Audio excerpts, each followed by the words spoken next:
This exercise I'm calling floating shoulders, and really this is about optimizing again the efficiency of the body, increasing the power, the mobility, stability of the shoulders, the arms, by using the shoulders and the rib cage and the spine. You see, I'm generating strength in the arms, but not by using the arms, by using the spine, and the spine must connect to the rib cage to the scapula and to the shoulders themselves. So this position here is the dynamic standing posture in the tensegrity fundamentals, but I'm just extending that now into a big circle in the arms. So what I'm doing here, the movement is ever so simple. The arms are just going to go up and down in a circle, but the idea is I've got to always keep the shoulders up and back. So here now I'm inhaling. As I inhale, I'm breathing deep into the back of the rib cage, lifting up the rib cage, lifting up the shoulders. The arms rise up naturally, nice and easy. Fingers are relaxed. See, the work is done in the spine. The shoulders must be back. You see the elbows are just behind. Then I can drop the hands down. Just drop the elbows. See, the hands start to come down, but the elbows have got to stay up. Fingers are loose. See, again, this is the dynamic standing posture. And slowly, slowly, I let the hands go down, but being very careful to lift the shoulders up and back. You see, I stop and check. Lift the shoulders up and back, then let the hands go down a bit further, but check, shoulders up and back, hands go down. Relax the elbow, relax the fingers. It's just controlling from the shoulders. And the shoulders really means the rib cage and the spine. There's an expansion in the rib cage, an expansion in the shoulders. They're stretched apart a little bit, they're open. See, I'm using a rotation, moving the joint, the shoulder inside the socket. So I've got to lift it up and back and hold it there as I move my arm. See, the shoulder is floating. This is the floating shoulders. It floats up, and then holding it in that position, I let the arm go up and down. The hand is loose, you see, relaxed fingers. Nothing in the elbow and the wrist, just controlling from the shoulders. So once more, shoulders up and back. Lift up the rib cage, loosen up the hands. The belly is pulled in. Again, navel towards the spine, a slight backwards arch in the spine. Then holding the rib cage and shoulders up, loosen the fingers. Now try at different heights. Hands go down, but shoulders go up. You see, there's a dynamic tension in the spine and the shoulders connecting to the arms. This is really the tensegrity. I have to create this. You see, hanging forward and now lifting up and back. Now, the way to do it is imagine you're in water. So here I've got the water. I'm in the ocean and it's right up to shoulder level. So if I'm standing in the water, my shoulders are floating on the surface of the water, and below that I'm underwater. So now you see, look, I'm sinking down, the hips drop down underwater, but the shoulders are floating up in the water, on the top of the water. So my spine is getting stretched out. It's the natural position and a neutral S curve of the spine, belly pulled in. But now you see, as the hands go down, I don't let the shoulders go down. I keep the shoulders floating on the surface of the water. So it's quite tricky. I've got to lift the shoulders up and back at the same time as stretch the elbow forward.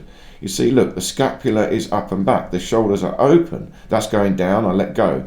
Lift up and back. Hold the shoulders up and back. Floating shoulders. Don't collapse. Then shoulders up, but hands go down. You can see there's a dynamic. If I can do this with force, then there will be a dynamic tension between the shoulder, the elbow, and the wrist, because the shoulder is pulling up. At the same time, I'm pushing the hand down, away. Now, if I can maintain these floating shoulders and sinking hips, now I can move in Tai Chi. See, I'm moving around randomly from the spine, twisting the spine, holding the waist tight, but pulsing through these floating shoulders. See, I've got to have them stretched up and back, open, even when the elbows go down. See, I drop the elbows, but see, the shoulders are still floating. That's collapsed, that's up and back. Elbows are down, but shoulders still up and back and open, activating the scapula themselves. So now I'm trying in a horse riding stance. So this time now I can really get the sinking into the hips. Sitting down like I'm in a chair, projecting the hips a little bit back. The knees bend over the toes in the same line. So the hips are sinking down, belly pulled in, breathing deep into the back of the ribs. Inhale as hands come up, then drop the hands. Hands are loose. But remember, shoulders stay up and back.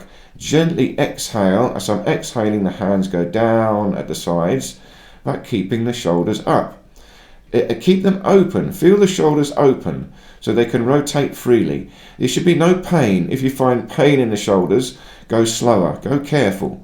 Adjust very slowly, very carefully. You're going to be using the ligaments and the tendons when you do this. It's in the joint.